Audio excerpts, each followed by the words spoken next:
નમસ્કાર ખેડૂત મિત્રો, આપ સૌનું મારી યુટ્યુબ ચેનલમાં સ્વાગત છે।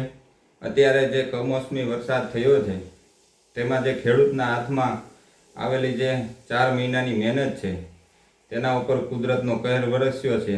ત્યારે જે થવાનું હતું તેને આપણે કોઈ રોકી શકવાના નથી।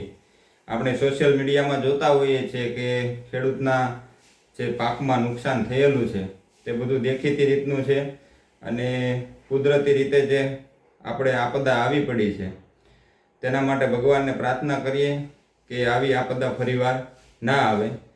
પણ જે થવાનું છે બદલી શકાતું નથી। તો હવે છે જે વધ્યું છે, ધારો કે કોઈને કપાસ છે, થોડા ઘણા અંશે નુકસાની છે અને બાકી બધો કપાસ સારો છે, તો તે કપાસને બચાવવા અથવા તો જે બીજા પાકો છે તેને બચાવવા માટે આપણે શું કરી શકીએ। અત્યારે આપણે માત્ર કપાસ માટે જોઈશું, કારણ કે મગફળીમાં મહદઅંશે નુકસાની છે જ। તો અત્યારે આપણે નુકસાનની પરિસ્થિતિમાં કપાસમાં જે નુકસાન છે તેમાં જે કપાસ આપણે દેશી ભાષામાં કહીએ કે તરડી ગયો હોય, એમાં જે રૂ પલ્લી જાય છે અથવા જે બીજી વીણીનો પાક છે તે વરસાદના કારણે ખરવાનો જે પ્રશ્ન છે, અથવા વરસાદને બાદ જે પાણી ભરાવાથી ફૂગનો સુકારો લાગવાની સંભાવના રહેલી છે। પાણીનો નિકાલ થયા બાદ તડકો વધવાથી જમીનની પરિસ્થિતિ બદલાતા જે ઓક્સિજનની અછત એટલે કે કમી સર્જાય, એના કારણે પેરાવિલ્ટની સંભાવના છે। પેરાવિલ્ટ એટલે એમાં અચાનક જે છોડ છે કપાસનો તે સુકાઈ જાય છે। ઝીંડવા હજી પાક્યા ન હોય એટલે તરડા ન હોય એ પહેલાં ઝીંડવા જે છે એ ફાટી જાય છે। તો આ બધા પ્રોબ્લેમ ખેડૂત મિત્રોને જોવા મળે છે। તો હવે એના સોલ્યુશનમાં હવે શું કરવું, કારણ કે હવે જો કંઈ પગલાં તાત્કાલિક ન લેવામાં આવે તો પેરાવિલ્ટનો ભોગ બની અને કપાસની જે બધી આપણી મહેનત છે તે પાણીમાં જતી રહેશે એવું આપણે માની શકાય। તો આપણે એના સોલ્યુશનમાં જૈવિક સોલ્યુશન છે, તો જૈવિક સોલ્યુશનમાં ફૂગનાશક દવાના બદલે ટ્રાઇકોડર્મા વિરડી અને સ્યુડોમોનાસ થડની બાજુમાં આસપાસ ડ્રેન્ચિંગ કરવું, અથવા તો જે ખોળ અને સેન્દ્રીય ખાતરમાં ભેળવીને પૂંખી દેવું એટલે કે છટકોરી દેવું। ડ્રેન્ચિંગ કરવું એ વધારે સારી બાબત રહેશે, કારણ કે છોડના મૂળ સુધી તે બેક્ટેરિયા પહોંચી જાય। પછી જે અસરગ્રસ્ત વિસ્તાર હોય એમાં ટ્રાઇકોડર્મા જે છોડ ઉપર છે, છોડ ઉપર છંટકાવ કરવાથી જે તાણની પરિસ્થિતિ સામે જે પાક છે એને રાહત મળી શકે।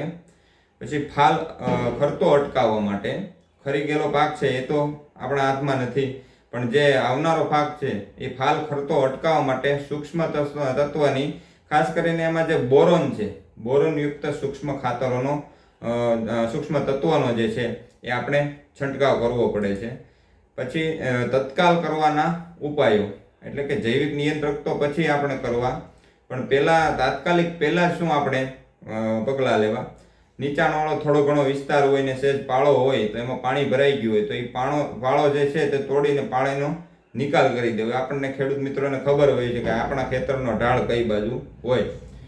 પછી જમીનમાં જે ઓક્સિજનની અછત ન સર્જાય એ માટે સળિયાથી થડની આજુબાજુ 4 આંગળ દૂર, ધારો કે આ થડ છે તો થડની ચારેય બાજુ ગોળ 4 ઇંચના ગેપે આપણે દૂર જે સળિયાથી છે એ કાણા કરી દેવાના છે। કાણા થઈ જાય એટલે એમાં ઓક્સિજન જે મૂળ છે જે ઓક્સિજન લેવા મળશે અને કપાસમાં એકી સાથે જે સુકારો આવે તે સુકારો અટકી જશે। પછી વીણી સમયે જે ભીનું થયેલું રૂ છે એ આપણે અલગ રાખવું, સારો રૂ છે એને અલગ રાખવું અને જે ખરાબ રૂ થઈ ગયેલું છે, પેલી વીણી હોય તો એનો અલગ રાખવો અને આ વીણી છે તો એનો અલગ રાખવો, જેથી જે રૂની ગુણવત્તા છે ન બગડે અને જે આપણે યાર્ડમાં વેચવા જઈએ તો આપણે વકલ મુજબ આપણને ભાવ મળી રહે।